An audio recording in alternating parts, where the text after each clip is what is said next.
Welcome back to part 2 of 6 ways to build a sus chord. It sounds like a movie, doesn't it? Well, let's move on to number 4 in the methods of building a sus4 chord. And that would be to make it into a dominant sound, so an A7 sound. And to make it into a sus4 or a sus7, you could call it. Again, you raise the third. Okay, so any type of A7 sound that you like.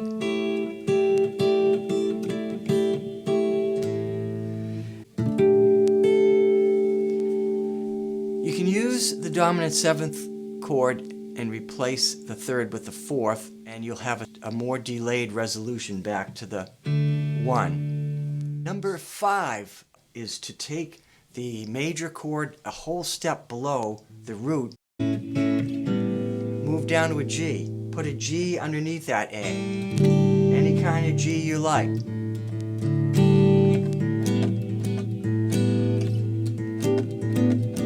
And it creates a very exciting, action-packed sus chord.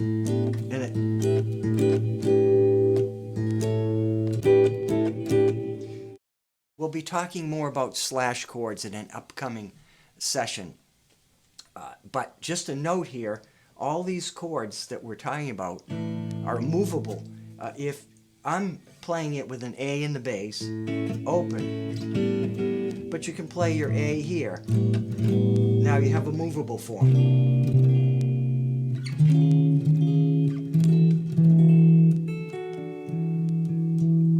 As I said, not just a major chord, but you could have a major 7 under that. Now that's maybe a little jazzy sounding, or a little, I don't know, maybe it's wimpy for you. I like the sound of it. You could take a G major here. You could take a G major up here, say. Creates a lot of excitement and tension. It definitely wants to go somewhere, in this case, back to the D. Let's move on to the last and final method that we're going to discuss here in this session. Number 6, we're going to call it, and you can take a minor chord that is on the 5th degree of the scale, 1, 2, 3, 4, 5. So E is the 5th in the chord A. So build a minor chord, a minor 7th rather, to get the proper sus sound. Here's a minor 7, here's a minor 7, and here's an A in the bass. It's the same chord as an A7 sus4. It's often, or sometimes written, I should say, as E minor 7 with an A in the bass. So let's take an E minor 7 up here, for example.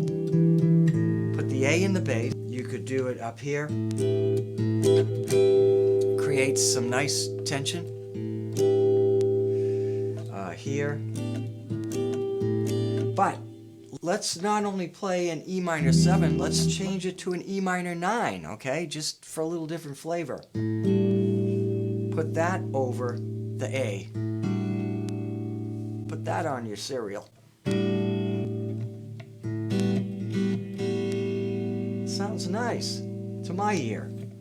And it should start to sound familiar to you, because the E minor 7 with a 9 in it, or E minor 9, is very similar to the G major 7. It's the same notes. As I said, there are a lot of roads that lead to sus sounds, and this is just a little bit of the basics. You can explore on your own and come up with some great voicings. All right, and now on to the bonus section that I promised. I know you've been waiting for it. And what we have here is a way to combine sus chords with major chords or dominant seventh chord. One way to do it would be to sort of a country steel lick to slide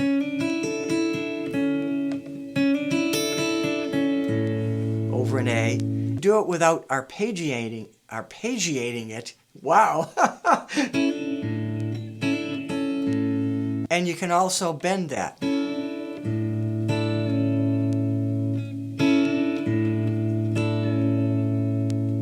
A couple of Nashville type sounding things. Another thing to do is, we talked about when you put the major chord a whole step below, you can alternate that.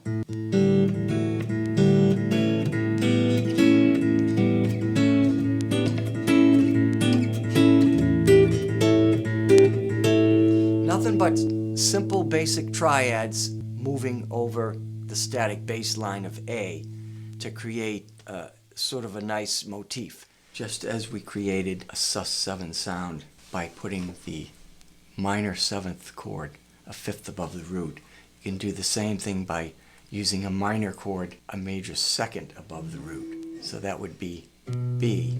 A is the root, B is the second. Make a B minor chord over an A, wherever you like, B minor, or even B minor 7 will work fine. That's a nice voicing actually right there.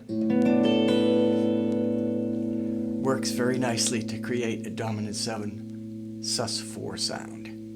Now, one thing I'd like to mention is that you can combine open strings with these chord voicings. For instance, here's like a nice, I call it a James Taylor chord here. He loved to do his E minors like that. So we're going to take an A sus sound built off of the that same voicing. Put an E on top if you'd like. And theoretically that would resolve to the A7 before going back to the D. Basically, you could think of it as an E minor 9 over an A bass. And you can also include the dominant 11th chords in that group if you want. It's not really a sus chord, but the point being is that when you have a dominant chord and you add the fourth, if you put it right next to it, it's a little bit funky.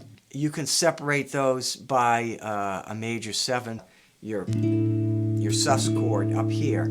If you want to put a major third in it, along with the 4,